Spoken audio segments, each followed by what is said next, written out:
The steam engine, for its type, is one of the most versatile things on land. And the diesel engines are the power behind the mixed traffic goods and specials that go all around the island of Sodor.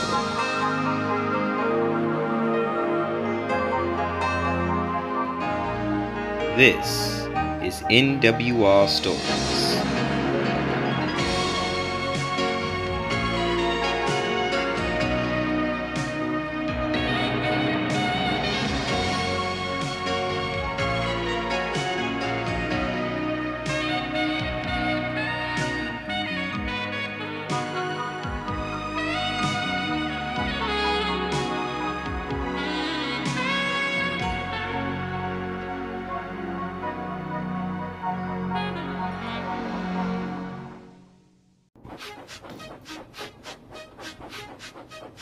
It had been a week since Spencer received the news that he would be staying on the island indefinitely, and life returned to normal. Well, sort of. Spencer was still sulking after receiving his news, but at this point it was sort of normal for all the engines. Most of the engines tried to reason with him, but, as usual, Spencer still sulked after all the counsel he was receiving from all the engines. And honestly, the engines were becoming very hopeless on what to do with Spencer. It was a very troubled time indeed. Soon, the engines all gathered at the sheds to come up with new ideas to help Spencer. What we should do, said Andy, is make him feel appreciated. Show him that we're there for him. Like we haven't tried that already, said Henry. He's clearly being stubborn about the matter. We need to do something, because his whole sulking mood is getting to the rest of us. I swear every time I see him, I feel my boiler pressure drop. I think that's a good thing, Boogie, because everybody knows what happens when your boiler pressure runs high. Laugh, Donald. What we need to do is just wait for the Fat Controller to put things in order, said Edward. See, we need to leave it to the officials to do it for us, because if we don't, things could happen. I agree with Edward. Maybe if we just let the officials do this, then maybe we won't have to, just voice our opinions about it. We just need to sit tight and just wait for things to happen. Well, I hope something happens soon, interrupted Duck. Because just sitting here is not good. We all should be working, not pondering about Spencer. Duck's right. But at the same time, everyone else is right as well. We just need to find a way to make Spencer welcome. I'm also gonna have to agree with everyone here. Maybe if we just let Spencer know that, hey, we're here to support him, and, give him a warm welcome on Sodor. That would definitely work. And all the engines agreed. Spencer was waiting in the station the next morning when Nia shuffled in with his coaches. The engines had informed Nia what to do. Oh, hello there, Spencer. How are you doing today? I'm doing alright. Nothing out the ordinary. Just, waiting to pull my train as usual. Well, I never noticed how sparkly your paint gets in the sun. It looks very nice. Spencer was caught off guard by this kind gesture, but he gave a slight smile. Thank you. I like your patterns on your paintwork as well. Are they remnants from your country of origin? Yes, they are. See, I worked in Kenya all my life, and I decided to take something with me when I left. I was originally painted black, but they gave me an orange paint job and just painted me with all sorts of symbols on me. Just to take a piece of home with me. But here's your train, Spencer, and it was nice talking to you. And with a toot of her whistle, Nia set off to get some freight cars.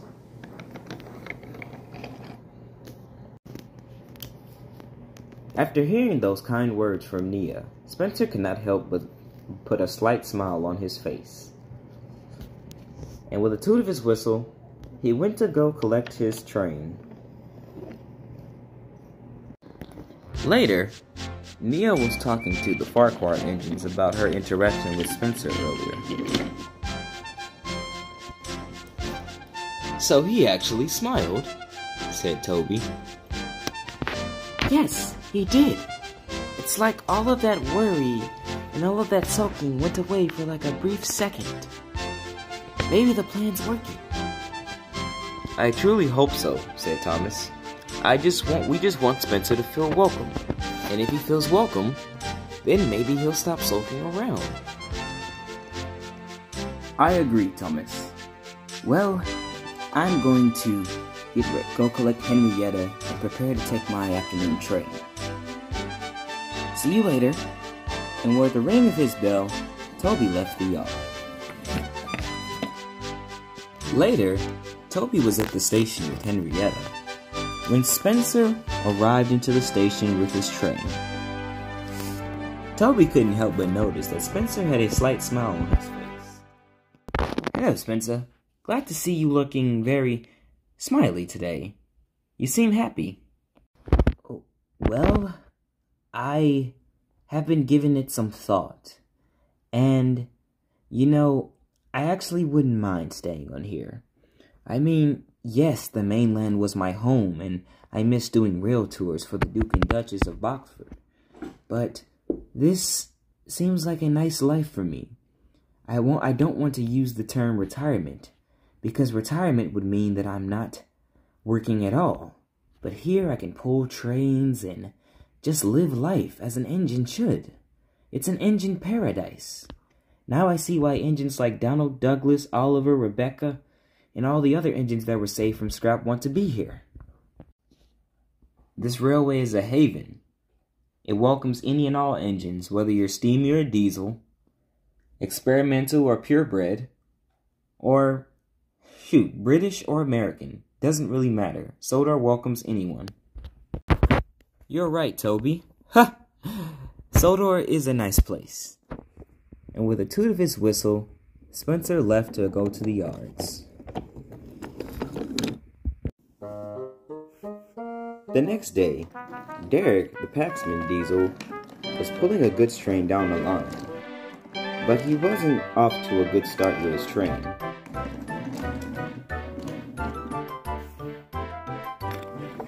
He struggled down the line, and once he reached the tunnel, it happened.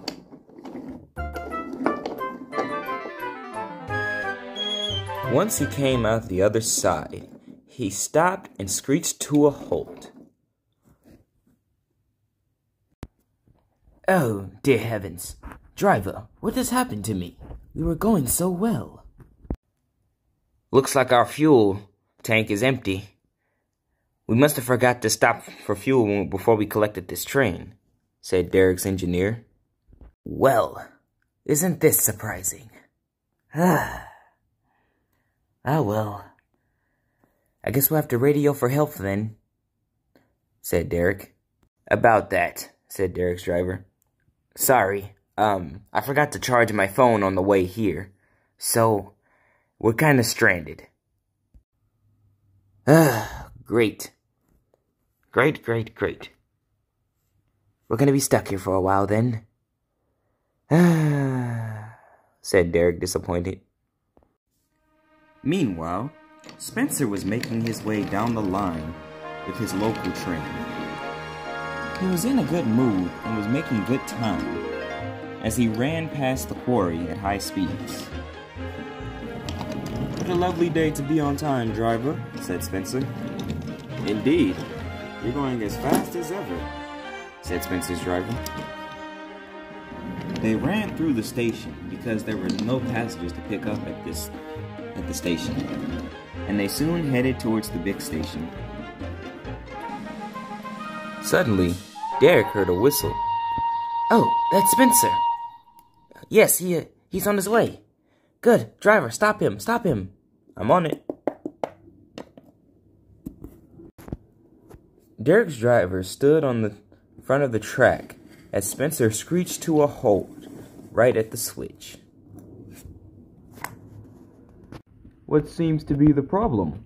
Said Spencer curiously. Oh, hi Spencer. It seems to me that I have ran out of fuel, and I was wondering, could you give me a lift to the big station? We would really appreciate it, Spencer, if you give us a hand. Please. I hope we're not bothering you. Well, I was running on time, and perhaps very early, but when a friend needs my help, I cannot just ignore him. Come on, let's go. Spencer shunted Derek's train to the back of his coaches, and with the loud toot of his whistle, the cavalcade left towards the big station. It was a heavy train, but Spencer could manage, and they soon set off.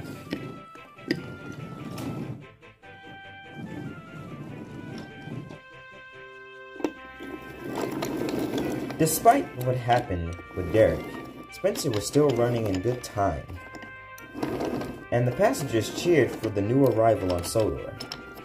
Yes, Spencer! Good job, Spencer! Said the passengers.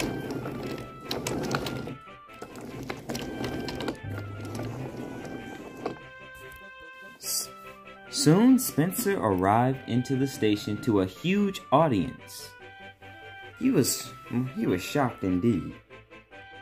My, what is this here? Said Spencer, surprised. Well, we're all gathered for you. You became another enterprising engine on this railway, said James. Enterprising engine? Said Spencer curiously. What does that mean? It means despite you on time with your train, you still decided to help a friend in need. And that is what an enterprising engine is, said Henry. Good job, Spencer. Well, I'm glad to see you came around in the end, said Gordon to his Doncaster cousin. Yes, indeed. You know, maybe staying on Sodor is not a bad idea after all. Everyone is so nice here, and it really feels like home. I'm glad to hear you say that, Spencer, said a familiar voice. To the side of the tracks stood the Duke of Boxford. Hello, Spencer boy. How are you? Sir, it's so good to see you again. It's been, well, a few months. How have you been? Never mind that, Spencer. Now, Sir Richard Haddis told me about you being very glum for these past few months. And I just want to let you know, letting you stay here was one of the hardest decisions I've ever had to make. But I don't want you to keep doing rail tours for the rest of your life. I wanted you to have a simple life where you can work and just basically retire. You know, I don't want to make it seem like I abandoned you. It's just I want you to live a life, a simple life, without the glamours of the mainland stuff. Because let's be honest, steam traffic on the mainland is rare. And I want you to be around your peers, people who get you, engines who are just like you. And essentially, I just want you to be happy here. Do you get what I'm saying? Yes, sir, I do. I fully understand why you sent me here, why we had constant visits here. And living here for these past few months made me realize how much of a haven, a good place Sodor can be. And you know what? I am proud to be a Sodor engine. All the engines cheered for Spencer, and they were glad to finally have him as a member of their crew. Spencer went on to become one of the most useful engines on Sodor.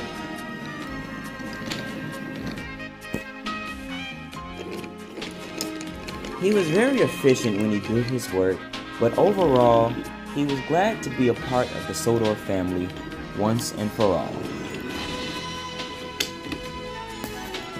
And surprisingly, he also agreed to become a mixed traffic engine on the main line. Cause he said, and he quotes, "Have you ever seen a fast goods engine?" The engines laughed at this, but they soon realized that Spencer was not joking. And that is why Spencer is one of the most really useful engines on Sodor to this day. The end.